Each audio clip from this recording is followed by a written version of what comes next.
অপরাজয় ৭১ অদম্য ২৪ প্যানেল থেকে প্রার্থী। হ্যালো, আমি আমার শুরুতে আমার পরিচয় দিয়ে নিচ্ছি। আমি মোহাম্মদ সাকিব মাহমুদ, আন্তর্জাতিক সম্পর্ক বিভাগ থেকে। আমি আন্তর্জাতিক সম্পাদক পদে প্রার্থিতা করছি অপরাজয় ৭১ অদম্য ২৪ প্যানেল থেকে।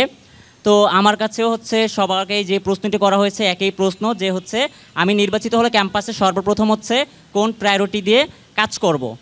তো আমরা আসলে যেই পদের জন্য লড়ছি সেই পদটি আন্তর্জাতিক সম্পাদক।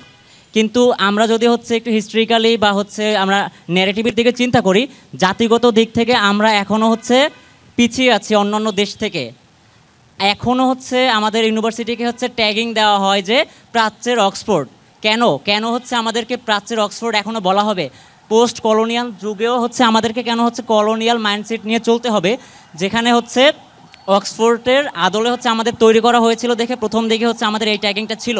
কিন্তু আমাদের ৫২ থেকে যদি আমরা চিন্তা করি, ৫২, ৬৬, ৬৯, ৭১, ৭২ এবং ৯০ এবং ২৪-এ আমাদের ইউনিভার্সিটির আলাদা একটা ইউনিক পরিচয় আছে। এত পরিচয় থাকা সত্ত্বেও আমাদেরকে এখনও প্রাচ্যের অক্সফোর্ড বলা হয়। আমাদের নিজস্ব কোনো পরিচয় আমরা তুলে ধরতে পারিনি, সারা বিশ্বের কাছে এখনও আমরা সেভাবে আমাদেরকে তুলে ধরতে পারিনি। তো আমি নির্বাচিত হলে সর্বপ্রথম আমার যেই কাজ থাকবে সেটা ঢাকা ইউনিভার্সিটিকে একটা ইন্টারন্যাশনাল ব্র্যান্ড হিসেবে প্রতিষ্ঠা করা, যেখানে মানুষ আমাদেরকে প্রাচ্যের অক্সফোর্ড নামে চিনবে না, মানুষ চিনবে ঢাকা ইউনিভার্সিটি নামে।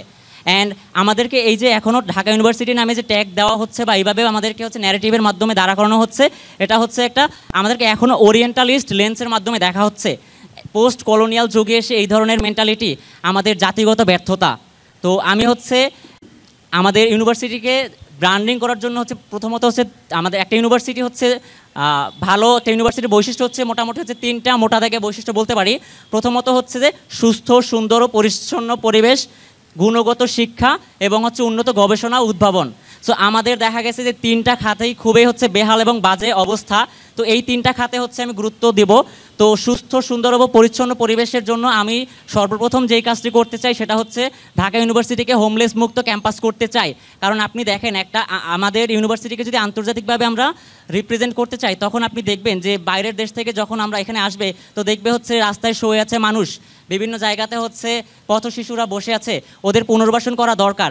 যদি এইভাবে আমরা আমাদের দেশের ইউনিভার্সিটিকে যদি আমরা রিপ্রেজেন্ট করি, তো আমাদের কখনোই একটা ভালো ব্র্যান্ডিং হবে না। আমাদের আজীবনে যে প্রাচ্যের অক্সফোর্ড নামেই থাকতে হবে। আমরা কখনোই ঢাকা বিশ্ববিদ্যালয় নামে নিজেদেরকে পরিচয় দিতে পারবো না বা আমরা ব্র্যান্ডিংটা করতে পারবো না। এছাড়া গুণগত শিক্ষা, উন্নত গবেষণা উদ্ভাবন নিয়ে আরও বিস্তর পরিকল্পনা আছে। আমার সময় সংকটের জন্য আমি এখানে শেষ করছি।